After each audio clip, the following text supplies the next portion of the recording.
আসসালামু আলাইকুম প্রিয় বন্ধুরা, আজকে আমরা এমনই এক হতভাগিনী মায়ের বাসা যাব, যিনি বিগত 9 বছর ধরে একটি ভাঙা ঘরে আছেন।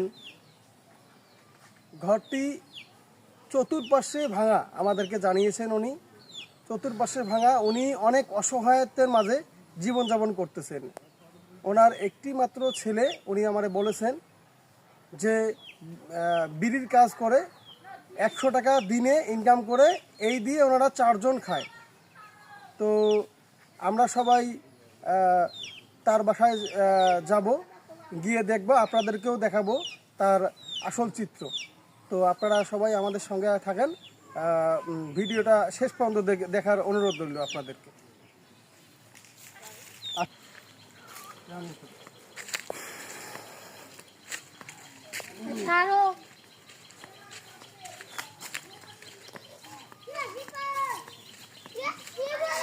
এইটা ওনার বাসা, এই যে দেখতেছেন, এইটা হলো ওনার ঘর, তাই না? ওনার ওই খালার এইটা ঘর না?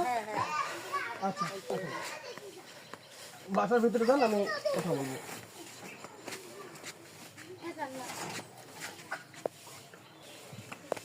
ওই খালা বাসায় আছেন?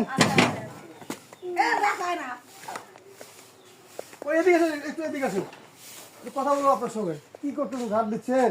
আচ্ছা, ওটা ওটা ওইখানে রাখেন, কথা বলবো। তো এদিকে আসেন, একটু এদিকে আসেন। এই ঘরে আপনি থাকেন?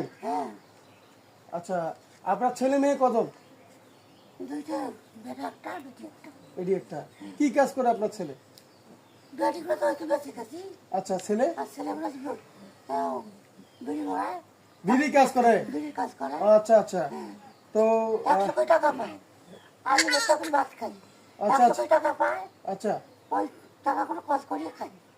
আচ্ছা আচ্ছা আর 3 বছর দিয়ে ঘর পড়ে গেছে, আচ্ছা টাকা বিলে করে ঘর পড়ে গেছে। আচ্ছা আচ্ছা। এই ঘরে থাকেন আপনি?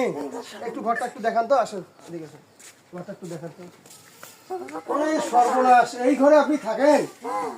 এটা ঘরে তো কিছুই নেই। নাই তো বাবা, হ্যাঁ, ওই ও আচ্ছা, ওই কোণাটা একটু ভালো আছে, ওই কোণায় থাকেন ওই কথা বিছানা করে?